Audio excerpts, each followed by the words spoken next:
Então, a aula de hoje é uma aula bem importante porque vai situar a gente na história. Algumas coisas vocês já devem ter visto, já devem ter aprendido na escola, outras não. Então, eu quero que a gente dê uma revisada sobre a história do capitalismo. Como que o sistema econômico, modo de produção que a gente tem hoje na sociedade ocidental, foi construído, como ele começou, como ele se estabeleceu e como ele funciona hoje. Então, eu considero que seja bem importante para a gente se situar, né? E mesmo quando a gente ouve por aí algumas informações sobre economia, sobre política, inclusive, que a gente possa compreender um pouquinho melhor conhecendo essa história. Então, para a gente começar, a gente precisa pensar que os homens, né, que nós, humanidade, agimos sobre a natureza para obter as coisas que nós precisamos, né? Então, se a gente pensar, sei lá, os homens das cavernas, né, os primeiros humanos, eles foram agindo na natureza e, com isso, produzindo técnicas, né, tecnologia, para que seu trabalho fosse facilitado. Então, a gente pode dizer que técnica, tecnologia, são todas aquelas coisas que a gente vai criando, construindo, para facilitar o trabalho, né? Para conseguir produzir mais adequadamente, produzir melhor aquilo que a gente precisa. Então, a gente faz um desenvolvimento técnico, age sobre a natureza para obter aquilo que a gente precisa. O modo de produção capitalista é o modo de produção do nosso sistema, da nossa economia ocidental, né? E ele se estruturou a partir do desenvolvimento do comércio, da indústria, dos transportes, das comunicações, né? Essa série de mudanças tecnológicas que foi também mudando nossos espaços, né? Os nossos espaços e as nossas relações, principalmente as relações trabalhistas. Vamos começar pensando, lembrando lá do feudalismo, né? O feudalismo que aconteceu mais ou menos entre o século V e o século XV. Ele foi um modelo social, econômico, que marcou profundamente a Idade Média. Então, quando a gente pensa em Idade Média, a gente está falando desse modo de produção feudal, né? Esse modo de produção ele era baseado na terra, né? Então não havia muita tecnologia naquele período, era baseado na terra e tudo que as pessoas construíam, sua subsistência, dependia daquilo que elas produziam ali na terra, né? As relações naquele período eram baseadas nas relações entre o senhor feudal e os seus servos. Haviam reis, mas ainda não havia o Estado, né? Então, o poder era descentralizado. Havia o rei, havia a igreja, eles tinham um determinado poder, mas eram os senhores feudais que ficavam espalhados naqueles territórios, que tinham um verdadeiro controle sobre os seus domínios. Então, as pessoas viviam da sua própria produção, né, na agricultura, e quando era necessário haver uma troca comercial, né, por exemplo, eu produzo arroz, mas não produzo feijão, né, vamos supor. Então, eu fazia uma troca comercial, eu trocava por outro produto, né, eu dava o meu arroz e ganhava o feijão. Então, fazia esse tipo de troca.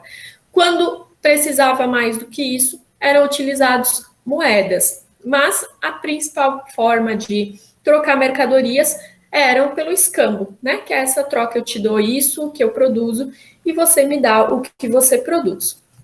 Aqui a gente tem uma imagem, mais ou menos, de como funcionava essa sociedade de castas, que era a disposição, né, dos grupos sociais na sociedade feudal. Então, a gente tinha a realeza, tinha a alta nobreza e o clero, que é a igreja, e aí a gente vai tendo outros grupos que estão em maior quantidade, mas têm menos poder, né? Como os escravos e os servos. Os servos, eles, como eu falei, mantinham uma relação muito próxima dos senhores feudais, que tinham poder de fato sobre eles. Então, a segurança deles, por exemplo, dependia dos impostos, dos alimentos, das coisas que eles forneciam para esses senhores feudais. Então, eles tinham um domínio muito grande sobre essas pessoas, maior até que o do rei, porque eles tinham mais proximidade com essas pessoas. Quando começou algumas mudanças que foram levando à criação do Estado, né, como a gente tem hoje, das nações, né? Isso começou a acontecer no século XII, né? E as fronteiras começaram a ser definidas. Então, começou a se definir o que é Itália, o que é Inglaterra, o que é Alemanha. Essas fronteiras foram definindo os estados, né? Esse processo ele foi acontecendo com a delimitação dos territórios, a consolidação do poder dos reis. Então, os reis passaram a ter um poder, um controle maior sobre o seu território, sobre os seus habitantes, né? E essas organizações, a organização política, né, ela foi se dando na forma de Estado, o chamado Estado moderno. Naquele mesmo período, também algumas inovações técnicas foram acontecendo e foram adotadas na agricultura, né, como o arado, né, utilizar carros de bois para facilitar a agricultura. Essas inovações, elas foram possibilitando aumentar as áreas cultivadas, aumentar a produtividade, né, então se eu tenho auxílio de uma tecnologia, eu consigo produzir mais, né? E isso possibilitou a produção de excedentes. O que são excedentes? É produzir mais do que você precisa para sobreviver. Então, as comunidades, as pessoas produziam o que era necessário para sua subsistência, ou seja, o que eu preciso para sobreviver, e também para as trocas que eram necessárias para elas obterem aquilo que elas não conseguiam produzir. Quando começam essas técnicas, aumento das áreas cultivadas, aumento da produtividade, produz-se excedentes. Os excedentes são mais do que eu preciso para sobreviver, mais do que eu preciso para realizar essas trocas. É uma sobra, digamos assim. E esse produto começa a ser comercializado de fato, começa a ser vendido. Então, aqui, para vocês terem uma ideia de como foi essa transformação, né? Como que o rei passou a ter mais poder, né? Então, começou a surgir esse pessoal que comercializava, que é a burguesia, depois eu vou explicar um pouquinho melhor sobre eles, e eles queriam ter liberdade para realizar esse comércio, né? Para vender o seu excedente. Porém, os senhores feudais, eles dominavam as áreas e queriam controlar, então, isso, né? Queriam maior pagamento de impostos, queriam que ficasse uma quantidade maior do produto para eles, porque para eles era muito bom essa vida aí do rei não mandar tanto e deles terem bastante poder sobre as pessoas. Então, a burguesia começa a apoiar a nobreza para que a nobreza tenha mais poder sobre esses senhores feudais, né? Então, eles querem... A nobreza quer realmente poder exercer um poder maior ali. Então, a burguesia vai apoiar a nobreza em busca disso, né, em busca desse comando, e aí vai surgir os estados. Vamos delimitar os territórios, né, deixar de forma mais concreta o que é o quê, vamos fazer uma organização política, e aí, como vocês estão vendo, o monopólio da força, da justiça, da cobrança de impostos, organização das leis, né? Tudo isso com o apoio da burguesia, a nobreza vai colocar em prática para ter o maior controle ali dos senhores feudais, né? E esse maior controle dos senhores feudais vai colaborar para o desenvolvimento dessa burguesia que precisa de mais liberdade para comercializar.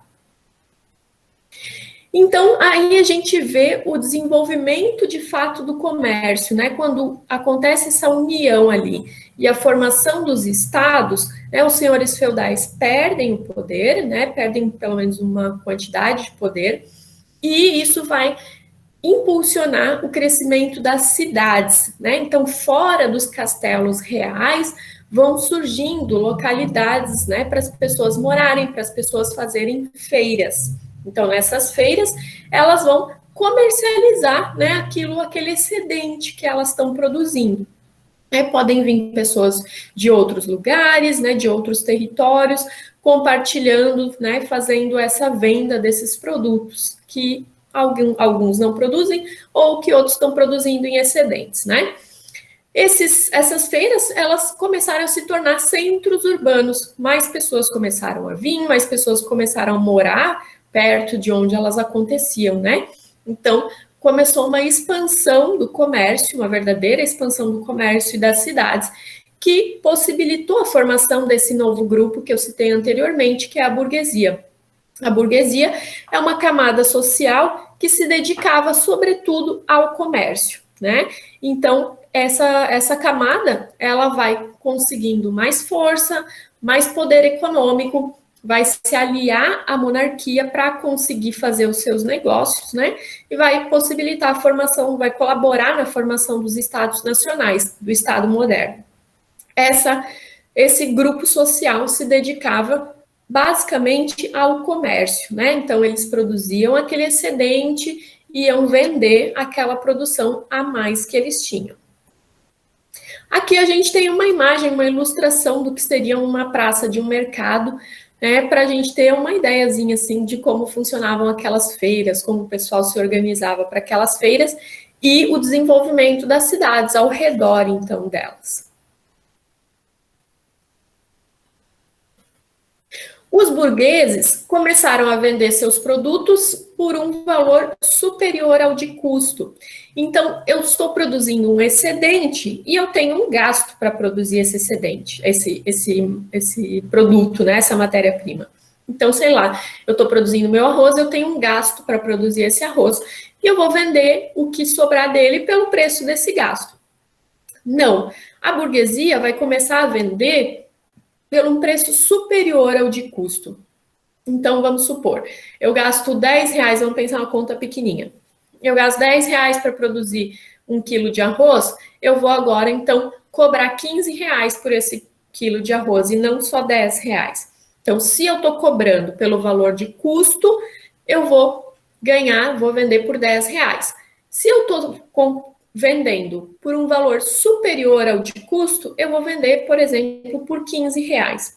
E assim surge o lucro, que é uma coisa que a gente conhece hoje, né? Que a gente sabe como é que funciona. Então, esse valor superior ao de custo é o que possibilita o lucro e vai, então, possibilitar que a burguesia tenha um bom acúmulo de riqueza, né? A burguesia vai começar realmente a se tornar mais forte economicamente e vai também buscar mais poder político, né? Então, aqui a gente começa a primeira fase do capitalismo, que é o capitalismo comercial e mercantil. E a gente tem uma das características principais do modo de produção capitalista, do sistema econômico capitalista, o lucro, né? Essa é a primeira característica marcante desse modo de produção. Então, vender a um valor superior ao de custo para que eu tenha lucro.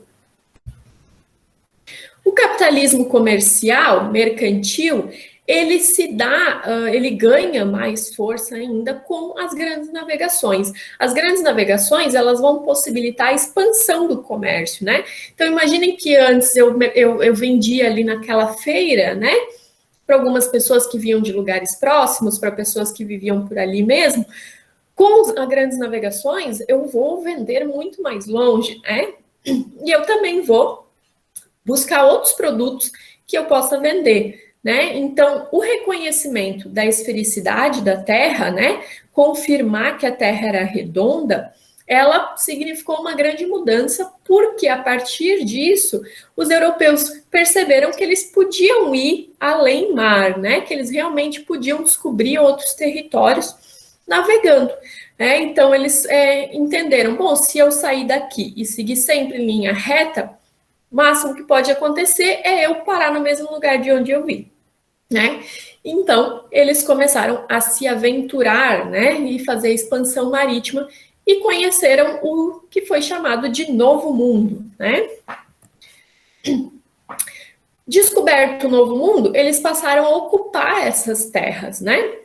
E assim consolidar essa política mercantilista, né? A política em que a economia de um Estado ela era medida pela quantidade de metais preciosos que ele obtinha. Né? Então, a gente aumentou as possibilidades de comércio, né? E também colocou em prática uma política em que os metais preciosos são realmente muito preciosos, porque eles dão o valor, né, a importância daquele Estado.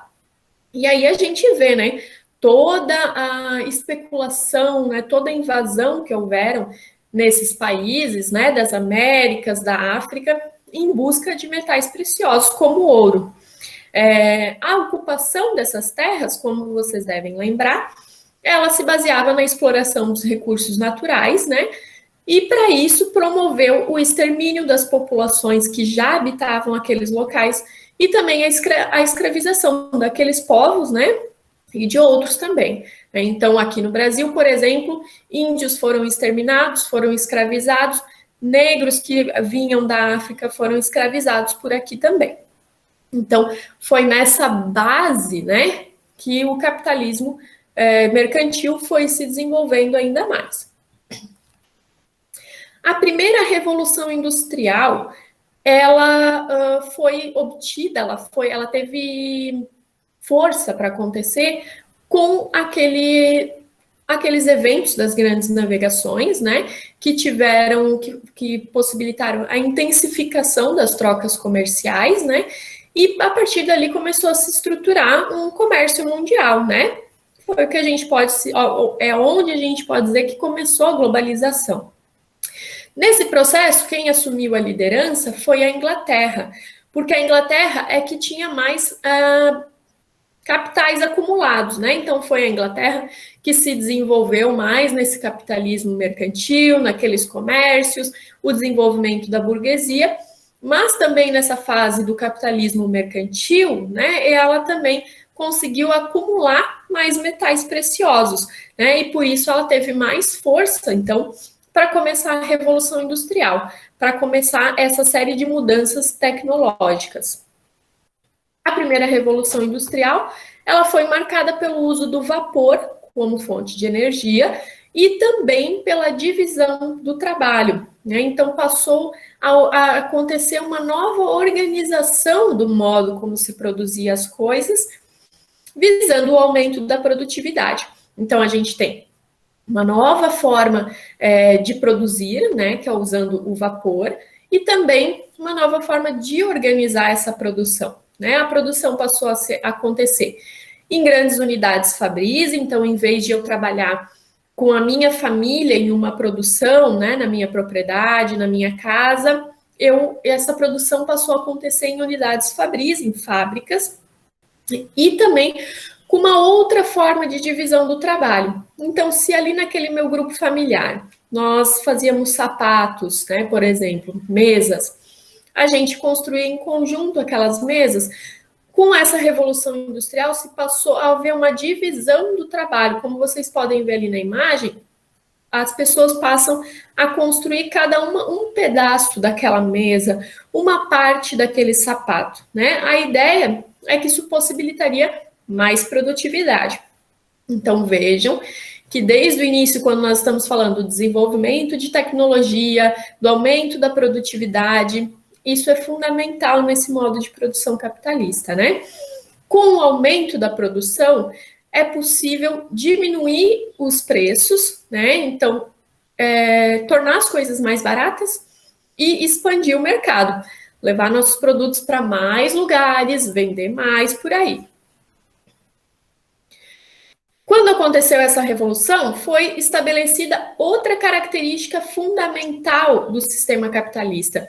Então, como eu falei para vocês, lá no final do feudalismo, quando começaram a acontecer as transformações de aumento de produtividade, né, na agricultura, a produção de excedentes, se formou uma característica importante do sistema capitalista, que é o lucro. Com a primeira revolução industrial, a gente teve outra característica marcante do sistema capitalista, que é a separação entre capital humano e o trabalho. Isso é muito importante nesse sistema. Então, na pequena produção mercantil, como eu falei lá na nossa família, que produzia os sapatos, que produzia o arroz, a forma artesanal era dominante, né? A gente fazia pouco uso de tecnologia para auxiliar o nosso trabalho. O produtor, o comerciante e o proprietário da terra eram a mesma pessoa. Então, eu produzia o arroz. Eu tinha as sementes, eu plantava, eu colhia, eu era dono das minhas terras e eu comerciava, eu vendia, eu fazia o comércio daquele produto. Então, essas três funções, né, o produtor, o comerciante, o proprietário de terras, eram a mesma pessoa. Na estrutura industrial, o trabalhador não possui os meios de produção. Então, eu não possuo os meios, o que é necessário para produzir. Eu não possuo as terras, eu não possuo as sementes, eu não tenho possibilidade de fazer a plantação ou de colher, né? Eu apenas trabalho para alguém que tem isso, né? Então, essa separação entre os meios de produção e aquele que vai trabalhar produzindo, né? Como eu não tenho os meios de produção, como eu não tenho aquilo que é necessário para produzir, eu vou vender o que eu tenho, que é a minha força de trabalho, que é a possibilidade de eu trabalhar para quem tem, né? Então, a separação entre o capital humano e o trabalho. Com a segunda revolução industrial, a gente tem maior aprimoramento técnico, né? Surgem mais máquinas, introduzido novos meios de produção, novas tecnologias que vão auxiliar na produção, né? Então, o ferro, o carvão, a energia a vapor foram fundamentais na primeira revolução industrial. E agora eles vão dar lugar ao aço, à eletricidade, ao petróleo, né? São novas tecnologias que vão auxiliar nessa produção. As tecnologias introduzidas nesse período, elas vão possibilitar produção em massa, né? Mais produção de excedente. Então, lembrando, desde que se desenvolveu lá o capitalismo mercantil, que a burguesia começou a se desenvolver, a produtividade é muito importante. Porque quanto mais a gente produz, mais excedente a gente tem, né? Mais eu produzo daquilo que eu não preciso para sobreviver. Então, automatização do trabalho, né? Surgimento de diferentes indústrias, principalmente indústria elétrica e química. Então, maior possibilidade de produção em massa. Houve, então, um grande desenvolvimento, né, que foi criada e foi possibilitado criar empresas cada vez maiores. Então, se a gente pensava que tem uma indústria que produz tal produto, agora a gente vai ter empresas ainda maiores, né? Empresas como, por exemplo, os holding, que são empresas que vão visar o investimento em ações, né? Não vão se relacionar com os meios de produção e exportação, mas vão cuidar de comprar ações. Esse vai ser o seu trabalho, digamos assim, né? Comprar ações, comprar empresas, pedacinhos de empresas.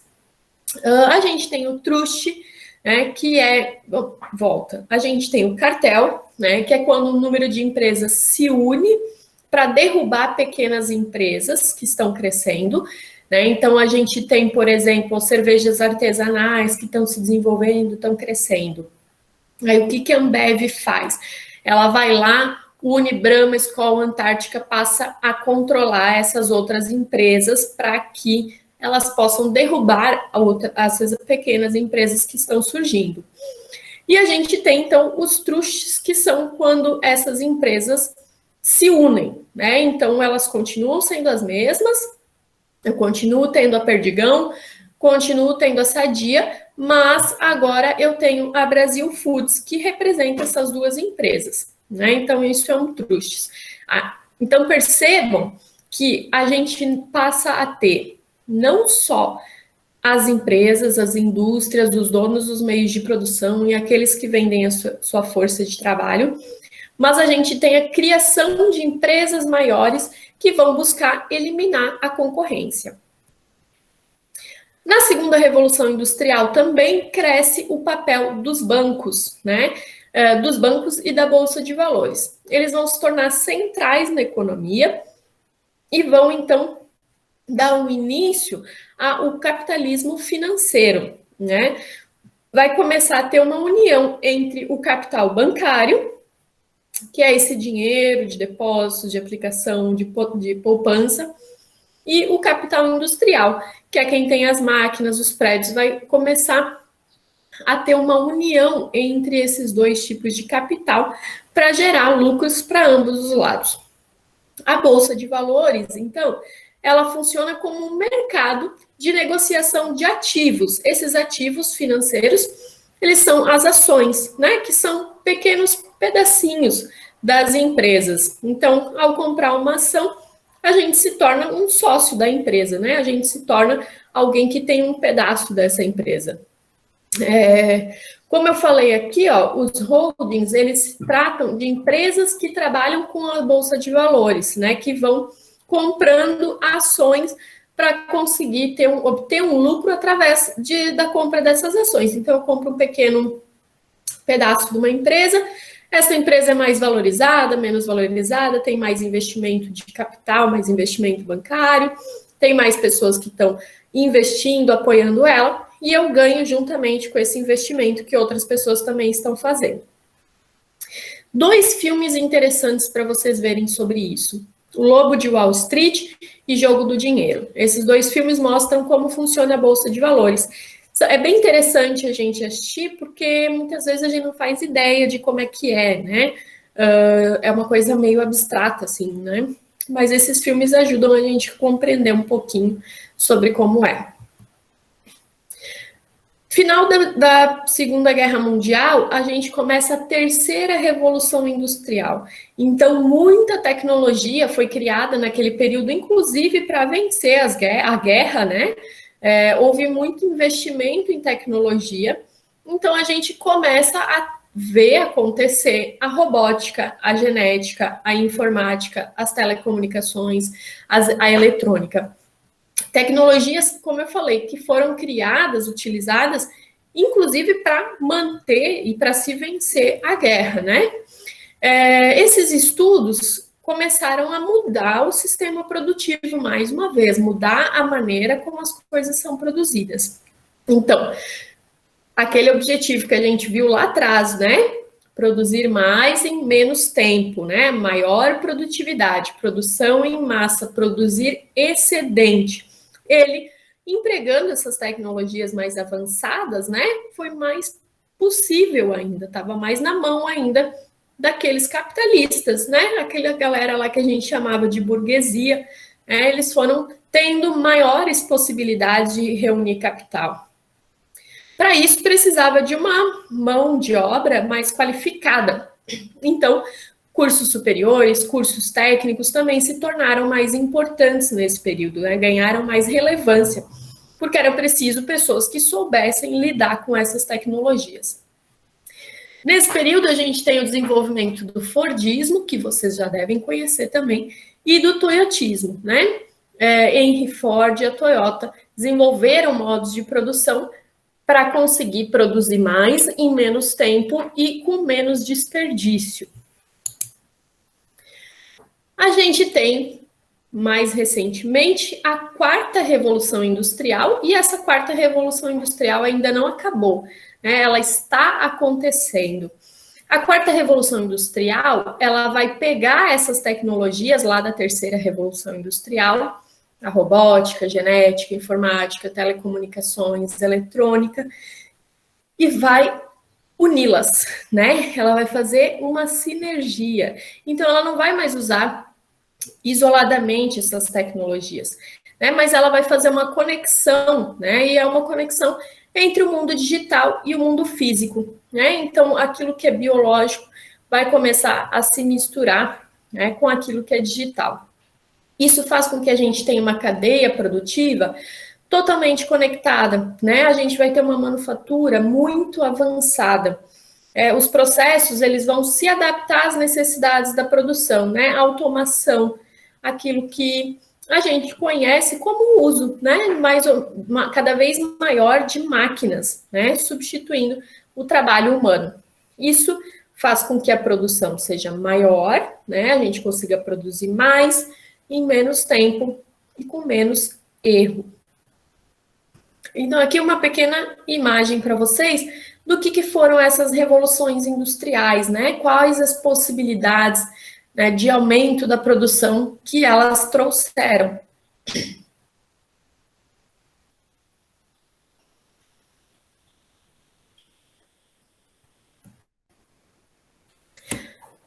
A gente vê, então, que lá na segunda Revolução Industrial começou a surgir esse capitalismo industrial e financeiro, né?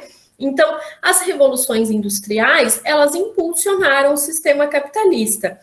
Por quê? Porque elas introduziram mais tecnologia, né, que possibilitava produzir mais em menos tempo, ou seja, produzir mais excedente e vender esse excedente, que era o que criou a burguesia, né, que era quem comercializava esse excedente e obtinha lucro com isso, né? Então, no final do século XIX, começaram a surgir também monopólios, que são aqueles trust, holdings, cartéis, né?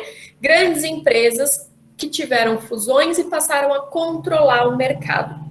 Então, por mais que seja uma característica importante para os liberais, para os capitalistas, para aqueles que votam, digamos assim, por esse sistema, o livre mercado, houve também uma fusão dessas empresas para eliminar pequenas empresas que estivessem surgindo.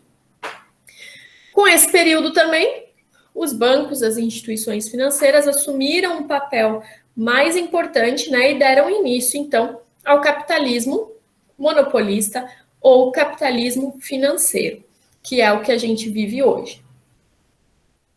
Quais são, então, os elementos estruturais do sistema capitalista? Predomínio da propriedade privada dos meios de produção, ou seja, a terra, aquilo que eu preciso para produzir, ferramentas, computadores, as indústrias, tudo isso deve ser propriedade privada, ou seja, eu tenho as minhas propriedades e não pertence ao Estado. Então, isso é fundamental para o sistema capitalista.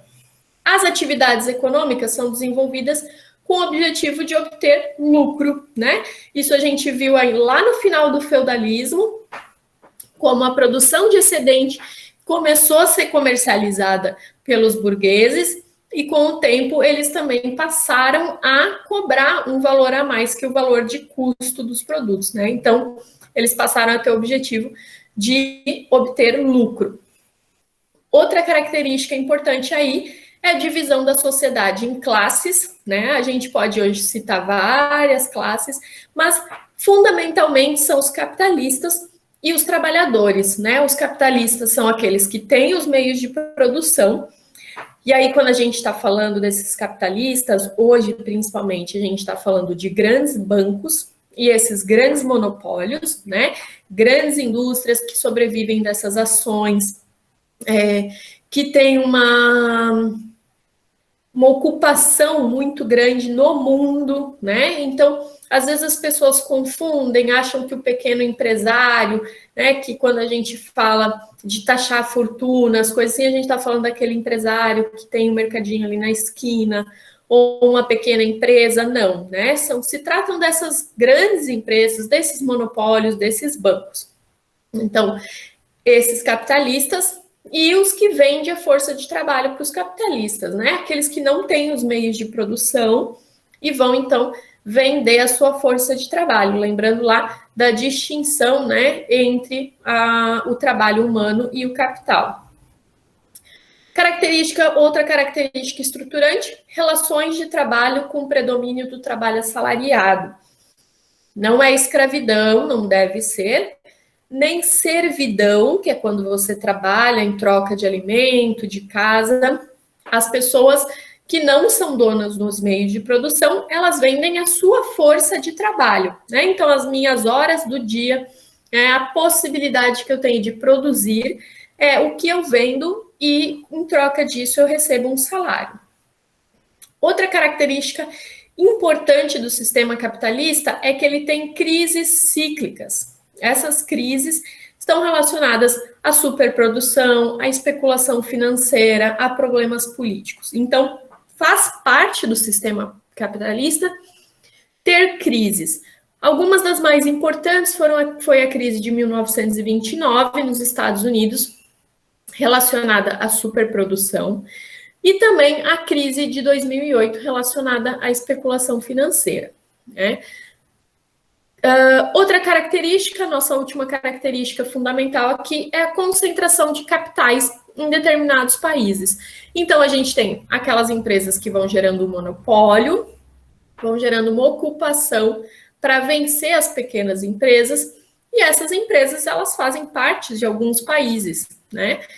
E aí concentra capital, a gente tem uma distinção muito grande, né, financeira, de uns países para outros, né, e vão caracterizando alguns países como centro da economia mundial. E aí a gente tem hoje, por exemplo, a China e os Estados Unidos ocupando e, de certa forma, concorrendo, né, por essa posição, esse título de centro da economia mundial. Bom, isso foi um pouquinho, né, para a gente ter uma ideia de como se construiu e como se formou, como se dá, né, o básico, o estruturante do nosso sistema capitalista. Eu espero que vocês tenham compreendido pelo menos um pouquinho.